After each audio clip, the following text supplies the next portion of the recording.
imagine a tiny, like roughly $150 million company just holding a virtual monopoly over a single microscopic bottleneck. Right, a choke point. Exactly. A bottleneck so critical that without it, the next generation of multi-billion-dollar AI chips simply shatters. Yeah, literally shatters. So today, for you, we are tearing apart the supply chain of the future. We're doing a deep dive into the glass substrate industry. It's a fascinating space, really. It is, and we have our hands on this highly focused, curated source that lists 9 leading players in this emerging sector. And our mission for this deep dive is to decode this list. Right, not just as a dry collection of stock tickers. No, definitely not. We want to read this as a biological map, like an industrial ecosystem. Because when you look at an emerging sector like glass substrates, categorizing the players by their exact physical function, it really reveals the underlying engineering. Yeah, it shows you how the sausage is made. Exactly. A list of companies is just data. But when you map out, who makes the material, who cuts it, who inspects it, you start to understand why the industry is structured the way it is. Right. But to understand why this specific supply chain is so vital for you, the listener, we really need to talk about why glass substrates even exist in the first place. Good point. I mean, for decades, the tech industry has relied on organic substrates. Right, and think of the substrate as the middleman, essentially. It's the physical layer sitting between that microscopic silicon chip and the much larger, clunky motherboard of your computer. Yeah, but with the massive explosion of AI and high-performance computing, well, those traditional organic substrates are hitting a physical wall. They just can't handle the heat. Literally, they warp under the intense heat of these massive new chips. And you physically cannot pack the microscopic electrical pathways densely enough without signal loss. So glass solves those physical limitations. It does. Glass is inherently flat, it's Yeah. exceptionally rigid, and it possesses just phenomenal dimensional stability. Meaning it stays put. Yeah, you can pack data pathways much closer together because the material doesn't warp under thermal stress the way organics do. The signal integrity is vastly superior. But capitalizing on those properties requires an entirely new, incredibly complex manufacturing pipeline. Which brings us to the first category from our source material, which is glass materials, the raw foundation. The ingredients, basically. Right. And the source explicitly names 3 major players operating in this space. So we have the ticker GLW, which most people know as Corning. Right, a massive player. Then we have ASGLY, which the source also notes as 5201T, representing AGC. Oh, GC, yeah. And finally, we have NIDGY, or 5214T, representing Nippon Electric Glass. So 3 distinct, massive entities, all categorized under this foundational heading. Right. But wait, I have to push back on this a bit. Okay, go ahead. Because GLW, Corning, already makes Gorilla Glass for literally billions of smartphones. Right, they do.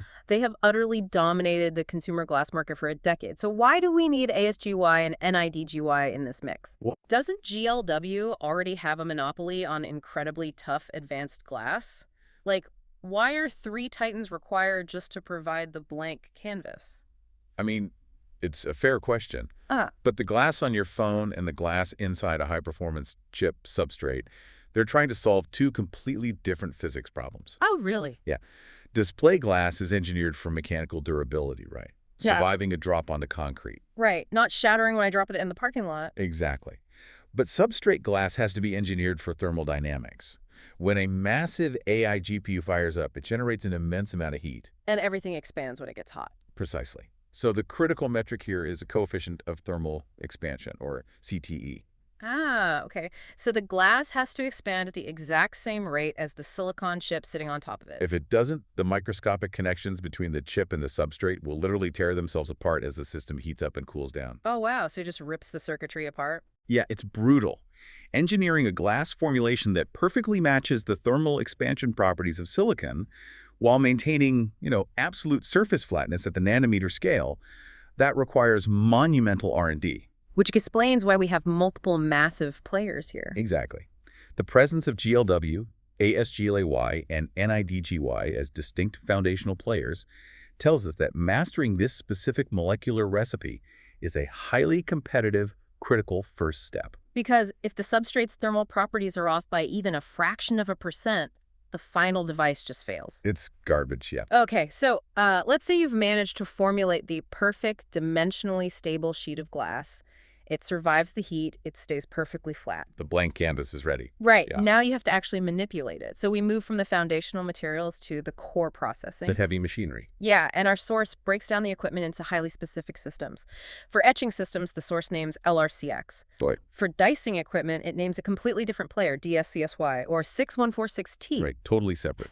And for bonding systems, we have a third distinct player, SMHSF. So etching, dicing, bonding.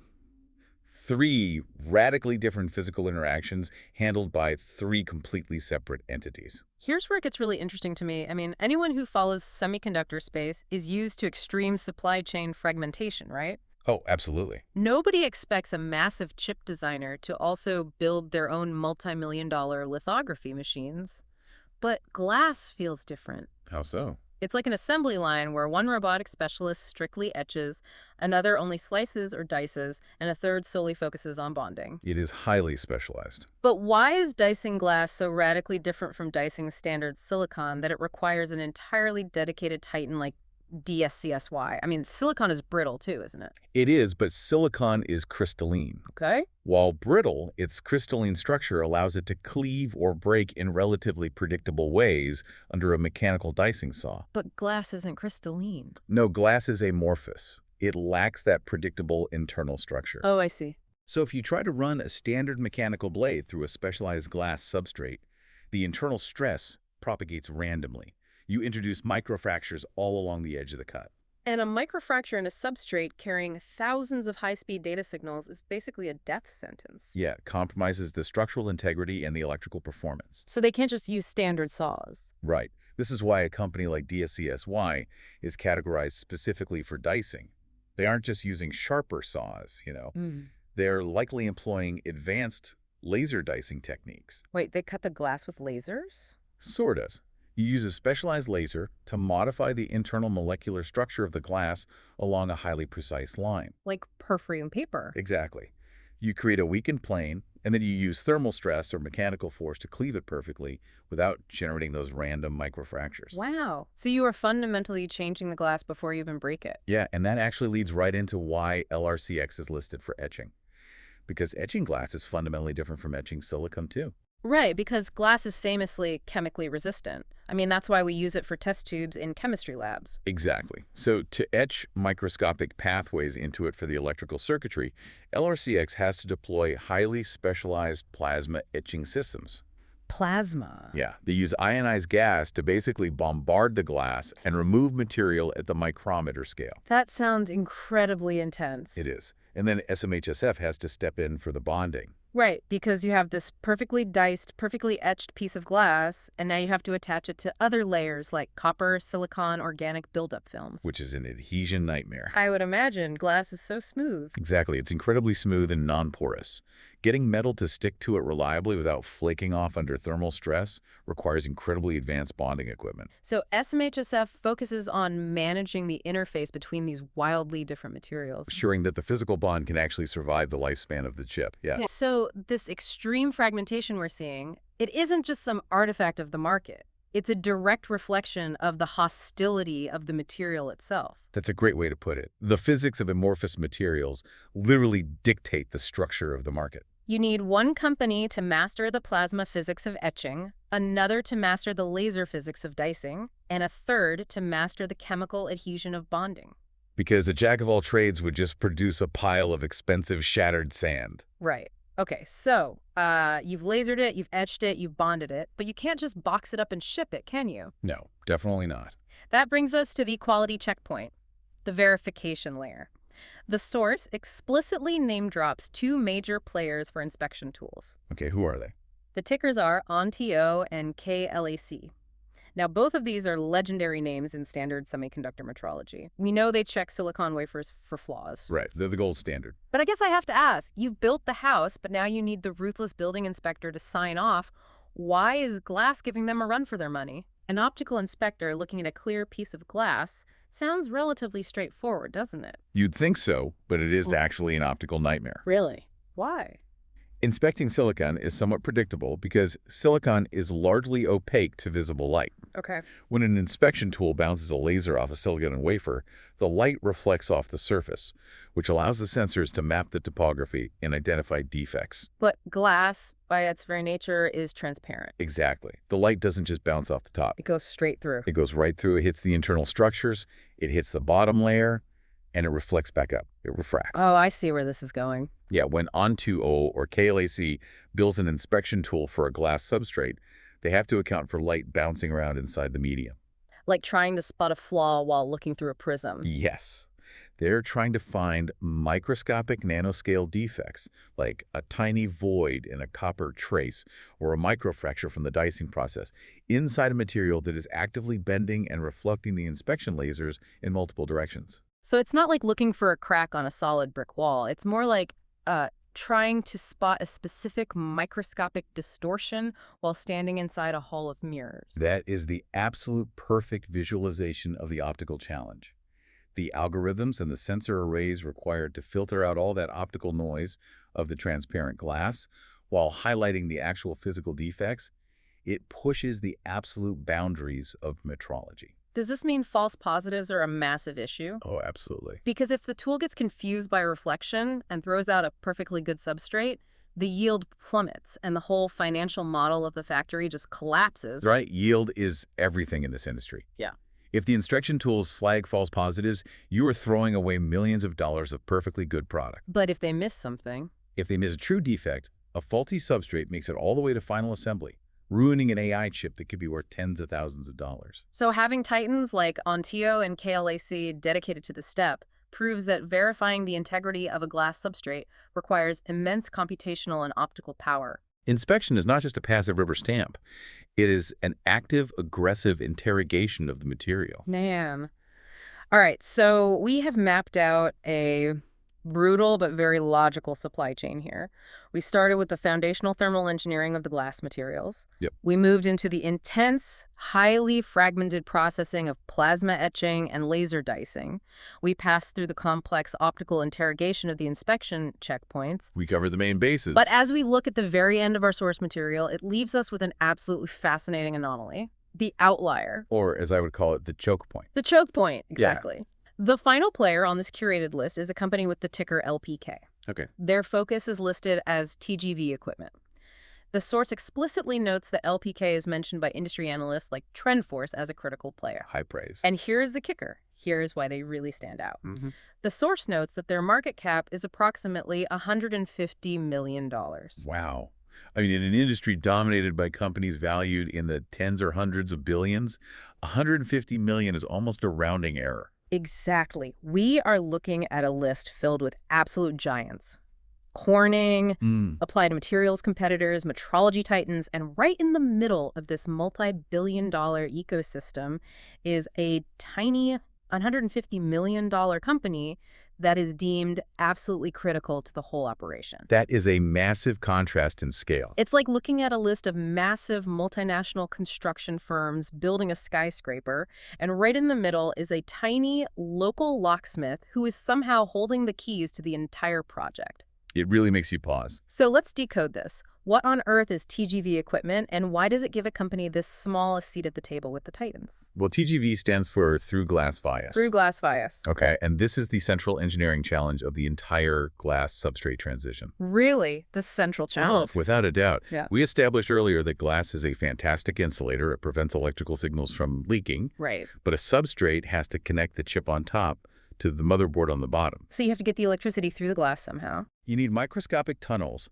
passing directly through the solid glass sheet, filled with copper, to carry those signals. Oh, I see. Those tunnels are the through glass vias, and drilling them is phenomenally difficult. Because you are trying to create holes that are, what, microscopic? Yeah, they might be 50 micrometers wide, going straight through a brittle amorphous material without causing a single microfracture.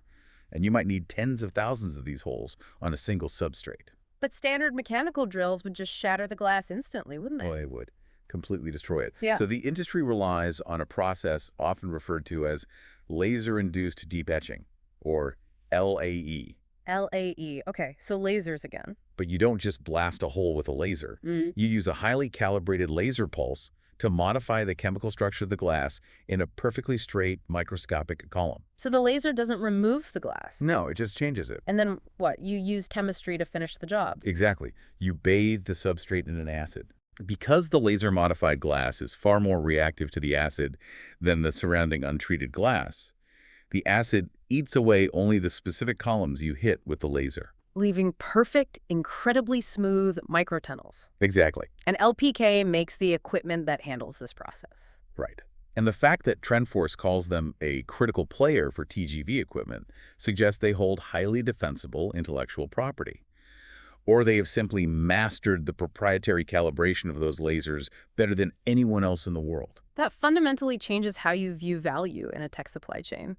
I mean, we are so wired to assume the biggest companies are the most vital, right? Oh, definitely. We equate massive market capitalization with critical importance. But LPK proves that is a really dangerous assumption. It's like a multi-billion-dollar high-speed rail project completely stalled out because one guy in a beat-up van holds the only patent for the specific drill bit that can penetrate the bedrock under the final tunnel. That's spot on.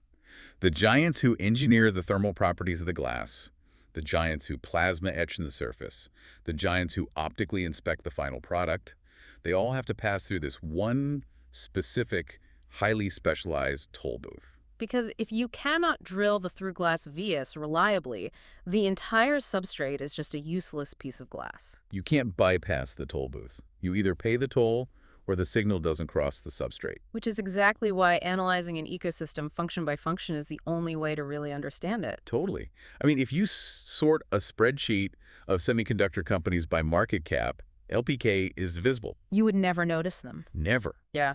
But when you map the physical requirements of the technology, when you realize that TGV is the absolute hardest physical problem to solve, well, the $150 million company suddenly becomes the most interesting player on the board. Man, this has been a masterclass in reading between the lines. Let's synthesize what we've uncovered for you today. We started with what looked like a clinical list of 9 stock tickers. Right, just a dry list. But by questioning the physical role of each company, we reconstructed the anatomy of an emerging technology. We saw the intense thermal engineering required for the foundational glass materials supplied by GLW, ASGLY, and NIDGY. And we examined how the amorphous nature of glass forces standard processing to completely fragment. You get specialized laser dicing by DSCSY, plasma etching by LRCX, and a complex stress bonding by SMHSF. We looked at the sheer optical nightmare of inspecting a transparent medium, requiring the intense computational metrology of ONTO and KLAC. And finally, we discovered that fascinating bottleneck, the microscopic tunnels, the through-glass vias, drilled by the $150 million outlier, LPK. The supply chain is really just physics mapped onto finance, isn't it? It really is. When you look at the verbs, who formulates, who cuts, who inspects, who drills, the strengths and the choke points of the entire industry become immediately clear. Absolutely. Well, as we wrap up our deep dive into the glass substrate ecosystem, we want to leave you with a final puzzle to think about. Something to chew on. Yeah. We just spent the last few minutes exploring how a relatively tiny $150 million company holds the keys to a critical bottleneck in the future of AI hardware. It makes you wonder about the broader technological world. It really does. As you look at the device you are listening to this on right now, or the car you drive, or the networks you rely on, how many other vital, hidden microplayers exist out there? Just hiding in plain sight. Exactly. How many invisible monopolies are quietly holding up the massive tech ecosystems we interact with every single day, completely unnoticed by the rest of the world, just waiting for someone to look closely at the verbs?